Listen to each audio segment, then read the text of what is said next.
Hello students, in today's lecture we will study about Rayleigh's theorem. Rayleigh's theorem you have also studied in your class 12th, and today we will do some examples and we will study in deep that what is Rayleigh's theorem. Rayleigh's theorem. Let f be a real valued function defined in the closed interval a and b. So this is a closed interval ab. You know that we represent closed interval in big brackets.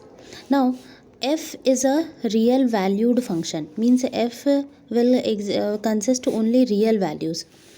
Then number 1, if f is continuous on a closed interval ab, and number 2, if f is differentiable on a open interval ab, then this implies that fa and fb is equal.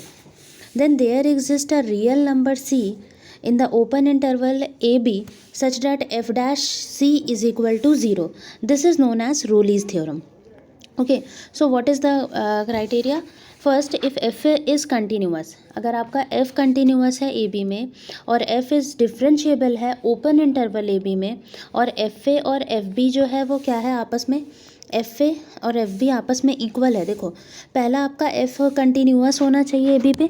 Continuous मतलब होने का मतलब हो गया कि जो उसका graph बनेगा वो एकदम कंटिन्यूस ग्राफ होगा, ठीक है, कहीं पर भी बीच में ब्रेक नहीं करेगा.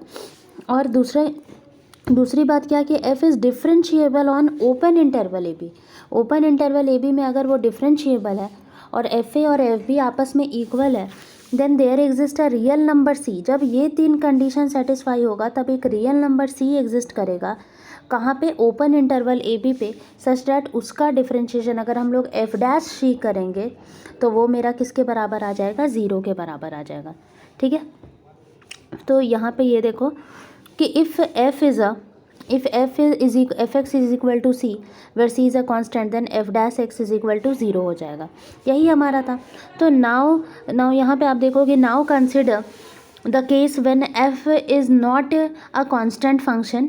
Since fa is equal to fb, the function should either increase or decrease when x takes value slightly greater than a. देखो जैसे कि हमें वैल्यू क्या लेना है, क्योंकि fa मेरा जो है वो कांस्टेंट फंक्शन नहीं है और fa बराबर fb है. तो अगर हम लोग a वैल्यू कुछ भी लेंगे तो या तो मेरा फंक्शन जो है वो इंक्रीज़ करेगा या फिर मेरा फंक्शन जो है वो डिक्रीज़ करेगा. ठीक है, तो यहाँ पे अब हम लोग देखते हैं नेक्स्ट स्लाइड में कि देखो यहाँ पे हमारा दो तरह का फंक्शन हो सकता है, या तो इंक्रीज़ करेगा या तो डिक्रीज़ करेगा. तो यहाँ पे देखो ये हमारा फंक्शन है. अगर मेरा f x be increasing at x greater than a, अगर मेरा एक्स जो है एफ एक्स जो है वो इंक्रीजिंग है कहाँ पे? एक्स ग्रेटर देन ए पे. एक्स ग्रेटर देन ए है तो इंक्रीजिंग है, तो वहाँ पर देखना ए से मतलब एक्स का वैल्यू अगर ए से बड़ा होगा तो मेरा एफ एक्स जो होगा वो इंक्रीजिंग होगा. तो यहाँ पे since f b is equal to f a, f x must cease to increase and begin to decrease at some point x equal to c belong to open interval ab. Clearly at such point the function has a maximum value. Thus for a very small and positive value of h we have, देखो यहाँ पे क्या होगा कि हमारे पास चूँकि हम ऐसा फंक्शन ले रहे हैं, एफ एक्स मेरा चूँकि इंक्रीजिंग फंक्शन है, तो इंक्रीजिंग फंक्शन है मतलब एक्स का वैल्यू ए से बड़ा होगा और वो जो भी एक्स का वैल्यू होगा वो ओपन इंटरवल ए बी में लाई करना चाहिए. Clearly at such point the function has a maximum value. Thus for a very small and positive value of h हम लोग ये मान के चल सकते हैं कि एफ एक्स जो है, हम लोग ये मानेंगे कि f x c plus h minus f x less than zero, and ये वाला f c minus h minus f c ये जो है वो मेरा लेस देन ज़ीरो और ये भी मेरा लेस देन ज़ीरो है. अगर हम दोनों तरफ यहाँ पे एच से डिवाइड करो, यहाँ पे माइनस एच से डिवाइड करो, क्योंकि माइनस से मल्टीप्लाई कर रहे हैं तो हमारा ये वाला जो सिंबल है वो इंक्रीज़ हो जाएगा, वो आपका क्या हो जाएगा, वो इंक्रीज़ हो जाएगा, वो चेंज हो जाएगा. अगर वो लेस देन का है तो वो ग्रेटर देन का हो जाएगा. और ये हमारा क्या बन जाएगा अगर हम लिमिट लगा देते हैं तो limit h tends to 0 f c plus h minus f c by h is less than equal to 0, और यहाँ पे limit h tends to 0 f c minus h by minus f c is greater than equal to 0. ठीक है, तो ये हमारा, अब देखो यहाँ पे देखो कि दोनों जो है, दोनों फंक्शन जो है वो, but if limit this and this is not equal, अगर ये दोनों इक्वल नहीं होता है तब क्या हो जाता है कि हमारा right hand f dash minus c is not equal to left hand f dash minus c. तो इस तरह से हमारा जो एक कंट्राडिक्शन हो जा रहा है कि and this would imply that f x is not differentiable at x equal to c, contradicting the given hypothesis. और ये हाइपोथेसिस है कि अगर वो दोनों इक्वल है तो इसका मतलब ये जो होगा आपका limit h tends to 0 f c plus h minus f c by h is equal to limit h tends to 0 f c minus h minus f c by minus h is equal to 0। ये मेरा गलत हो जाएगा ऐसा में, hence f dash c is equal to 0। Similarly the theorem can be proved for the case when f x is initially decreasing. हम लोग जैसे ये जो अभी फार्मूला बताएं, ये जो हम लोग थ्योरम को प्रूव किए, वो हम लोग तो प्रूव किए with the help of increasing data. मतलब यहाँ पे हम लोग ये मान रहे थे कि एफ एक्स मेरा इंक्रीजिंग है, तब कैसे होगा। लेकिन अगर मान लो कि डिक्रीजिंग होगा तो उसके लिए भी बनाया जा सकता है। तो इसके बाद आपका रिमार्क में है कि रोलीज थ्योरम जो होता है is applicable to a function only when all the time property all the three properties above listed are satisfied by it. If even a single property is violated, we say that the theorem is not applicable on a such a case. तो यहाँ पे आप लोग देखो, जैसे कि आप लोगों का कभी भी कोई थ्योरम का प्रूव नहीं आने वाला एग्जाम में, लेकिन हाँ स्टेटमेंट आ सकता है। जैसे कि रोलीज थ्योरम का स्टेटमेंट क्या है कि एफ अगर कंटिन्यूअस है क्लोज्ड इंटरवल ए बी में, और एफ अगर डिफरेंशिएबल है ओपन इंटरवल ए बी में, तो एफ ए और एफ बी जो होगा वो आपस में इक्वल होगा। Then there exist a real number c in the open interval A b such that f dash c जो है वो आपका 0 हो जाए के बराबर होगा। तो ये जो तो एग्जामिनेशन पॉइंट ऑफ व्यू से आपके लिए सबसे इम्पॉर्टेंट है रोलीज थ्योरम का डेफिनेशन, ठीक है ना, क्योंकि इंजीनियरिंग बैकग्राउंड होने की वजह से आपका कभी भी प्रूव नहीं आएगा। जो मैथमेटिक्स में ऑनर्स करते हैं, उसमें आगे के फर्दर स्टडीज़ करते हैं, वो लोग प्रूफ देखते हैं। तो प्रूफ अगर आपको नहीं भी समझ में आ रहा है कि ये एफ सी प्लस एच कैसे हो गया, तो वो आपका मैटर ऑफ टेंशन नहीं है। वो मतलब वो कुछ उसको आपको ध्यान ही नहीं देना है। आपको सिर्फ ये चीज़ को ध्यान में रखो कि हम लोग रोलीज थ्योरम का हमारा ये क्या होता है, उसका स्टेटमेंट क्या होता है कि अगर F is continuous in closed interval AB, f is differentiable on open interval AB and fa is equal to fb, तो आपको एक रियल नंबर एग्जिस्ट करेगा c जिसका डिफरेंशिएशन जो होगा एफ डैश सी जो होगा, अगर वो c आप पुट करोगे एफ फंक्शन का डिफरेंशिएशन करने के बाद, तो you will get 0 only. Okay, now we will do one question, क्योंकि कोई भी क्वेश्चन बिना क्वेश्चन के आप समझ नहीं पाओगे कि हम लोगों को करना क्या है यहाँ पे।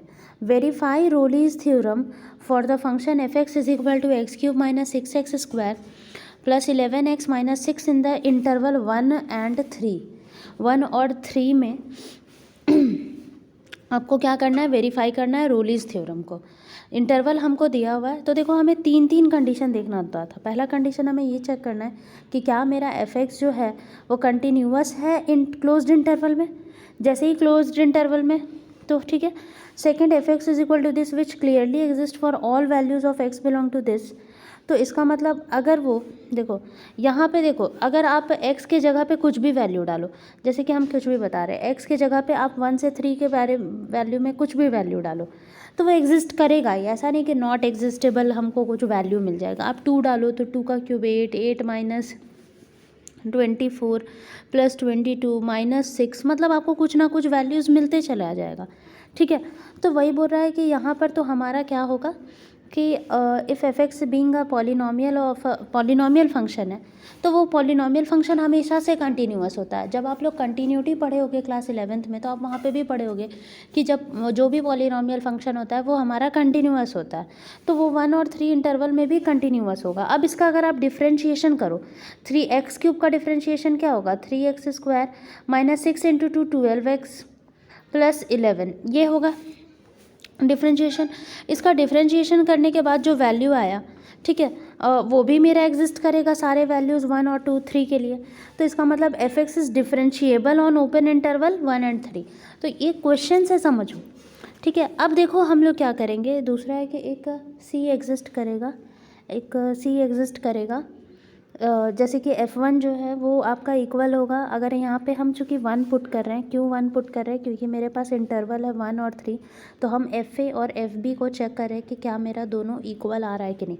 तो A की जगह पे तो 1 है, तो 1 अगर आप पुट करोगे तो F1 क्या हो जाएगा, 1 का क्यूब माइनस 6, ये आपका ये वैल्यू दे रहा है, और F3 पे भी आपका 0 वैल्यू दे रहा है, तो F1 और F3 दोनों इक्वल है। इसका मतलब 10 all the conditions of Rolle's theorem are satisfied, so there must exist एक सी एग्जिस्ट करेगा जिसको जिससे डिफ्रेंशिएशन करने के बाद हमें 0 मिलेगा, तो एफ डैश सी एग्जिस्ट करेगा। ठीक है, यही हमारा था। तो यहाँ पे देखो अगर एफ डैश से सी एग्जिस्ट करेगा तो एफ डैश सी वो 0 होगा।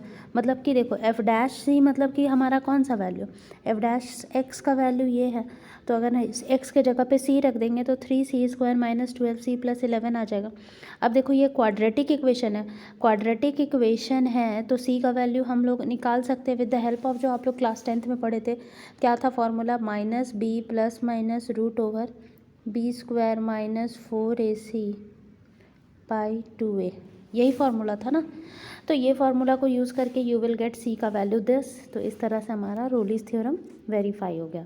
अब देखो नेक्स्ट हम लोग देखेंगे, इन नेक्स्ट क्वेश्चन में देखेंगे कि verify Rolle's theorem for the function f x is equal to x minus 1 का स्क्वायर इन द इंटरवल 0-1। अब की बार हमारा 0-1 है, तो आप लोग ये मत सोचना कि क्वेश्चन तो ये था लेकिन ये क्यों लिखा हुआ है, ये जस्ट उसको एक्सपैंड कर दिया, एक्स इंटू एक्स माइनस 1 का square x² minus 2x plus 1 ये हो जाएगा, फिर इसको आप मल्टीप्लाई करो तो you will get this result. Okay, तो वो चीज़ आ जाएगा। तो यहाँ पर देखो कि वी ऑब्जर्व्ड है कि एफ एक्स इस फिर से पॉलिनॉमियल फंक्शन हो गया। पॉलिनॉमियल फंक्शन तो कोई भी इंटरवल ले लो, वहाँ से इन ये होता है कंटिन्यूअस होता है। अब एफ डैश एक्स के बारे में देखो, तो अगर हम इसका एफ डैश एक्स निकालेंगे तो 3x² माइनस 4x प्लस 1 हो जाएगा। ठीक है, विच clearly exist for all values of this, और जहाँ उसका डिफ्रेंशिएशन भी 0-1 में एग्जिस्ट कर रहा है, तो मतलब एफ एक्स मेरा डिफ्रेंशिएबल है इंटरवल ओपन इंटरवल में भी। f0 एक बार निकाल के देख लेते हैं, यहाँ पे f0 निकालो तो क्या आ रहा है, 0 का क्यूब माइनस 2 इंटू 0 का स्क्वायर प्लस 0 मतलब 0 आ रहा है। फिर उसी तरह से 1 भी रखोगे तो 1 माइनस 2 प्लस 1, तो मतलब वो भी फिर से आपका 0 आ रहा है, मतलब ये दोनों भी 0 है। इसका मतलब कि जो हमारा रोलीज का थ्योरम है वो सेटिस्फाई हो जाएगा। क्यों होगा, क्योंकि हम तीनों कंडीशंस वो सेटिस्फाइड है। अब हम लोग क्या जानते हैं कि जब भी ऐसा होगा तो एक सी एग्जिस्ट करेगा, जो कि एफ डैश सी जो होगा वो 0 होगा। तो एफ डैश एक्स का वैल्यू ये है, तो एफ डैश सी का मतलब क्या होगा, 3c² माइनस 4c प्लस 1, यही ना होगा। तो ये वैल्यू भी मेरा 0 होगा। तो ये भी एक क्वाड्रेटिक इक्वेशन है, इसको अगर आप लोग सॉल्व करोगे तो c का वैल्यू 1 और 1/3 आएगा। तो इस तरह से हमें दो वैल्यूज़ मिल गया। क्लियरली 1/3 भी मेरा 0-1 में बिलोंग कर रहा है, और 1 को हम लोग नहीं लेंगे, क्यों, क्योंकि हमको ओपन इंटरवल पे चेक करना है। तो 1 तो अगर 1 को भी कंसिडर कर लेते हैं तो ओपन इंटरवल वाला नहीं होगा, तो इसलिए एक्चुअल वैल्यू कौन सा होगा, c का 1/3 होगा। ठीक है, अब देखो नेक्स्ट है एक और क्वेश्चन। ये तीनों question is very important from examination point of view, because today we are doing only Rolle's theorem, so it's your duty that you have to go through with the statement of the Rolle's theorem and all 3 examples which we have done today. Okay, it's your duty. Verify Rolle's theorem for the function this. देखो आप फिर से ये function देख रहे हो, f x is equal to 2x³ plus x² minus 4x minus 2 है। ये मेरा कैसा इक्वेशन है, क्यूबिक इक्वेशन है। क्यूबिक इक्वेशन भी मेरा क्या होता है, क्यूबिक इक्वेशन भी मेरा कंटिन्यूअस होता है, तो इसीलिए हम लोग बार बार एक ही चीज़ को यहाँ पे नहीं लिखा हुआ है।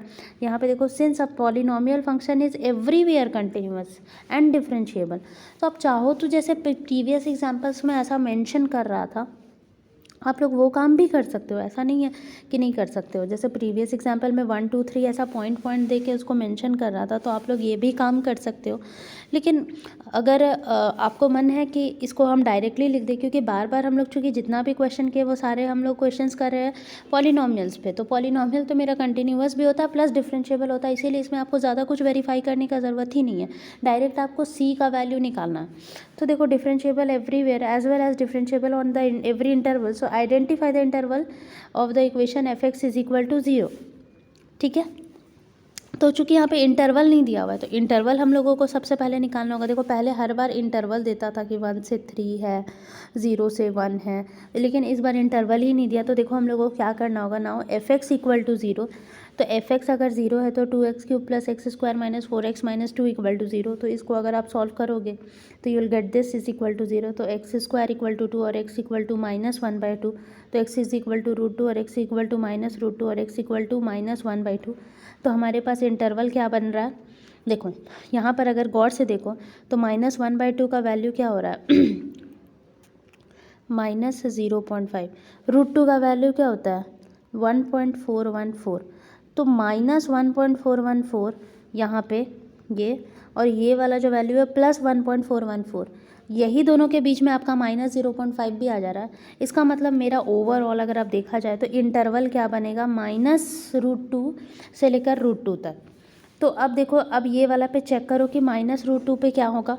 -√2 पे आपका सॉल्व हो जाएगा और f√2 पे भी आपका ये 0 हो जाएगा। आराम से चेक कर लेना, ये इक्वेशन पे पुट करो कि अगर 2x³ + x² - 4x - 2 पे अगर हम लोग पुट करते हैं, देखो जैसे कि 2 है, अगर हम लोग यहाँ पे √2 पुट कर रहे हैं, √2 का क्या हो जाएगा क्यूब प्लस √2 का स्क्वायर -4√2 + 2। तो देखो √2 का क्यूब क्या होता है 2√2 मतलब 4√2 हो जाएगा यहाँ पे, इसको सॉल्व करोगे तो +2 -4√2 -2। तो ये और ये कैंसिल, ये और ये कैंसिल हो गया ना, ठीक है, तो 0 आ गया। फिर से अगर आप -√2 भी करोगे तो भी 0 ही आएगा, इसमें कोई इशू नहीं है। तो इसीलिए ये बात को ध्यान रखना। अब उसके बाद देखो कि ये मेरा वैल्यू आ गया। अब दस ऑल कंडीशंस ऑफ रोलिस थ्योरम फिर से सेटिस्फाई हो गया, इंटरवल भी नहीं जो पता था वो भी पता चल गया। तो f' अब हमको 0 निकालना है।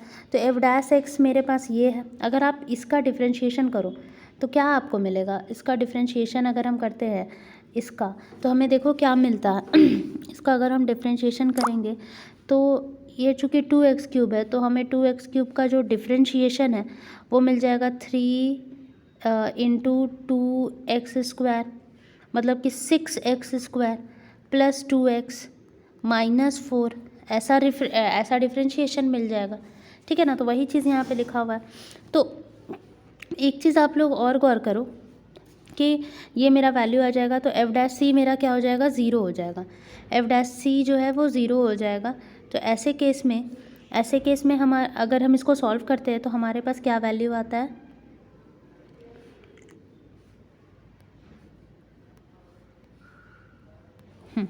अगर हम लोग ऐसे केस में इसको सॉल्व करेंगे, फिर से क्वाड्रेटिक इक्वेशन है, आप लोग इसे आराम से सॉल्व कर सकते हो। तो c का वैल्यू 2/3 और 1/2 है, -1 है। तो बताओ दोनों हम लोग क्या, दोनों सेटिस्फाई करेगा, क्यों, क्योंकि 2/3 भी आपका 0 पॉइंट समथिंग वैल्यू आएगा, 0.6 समथिंग आएगा वैल्यू।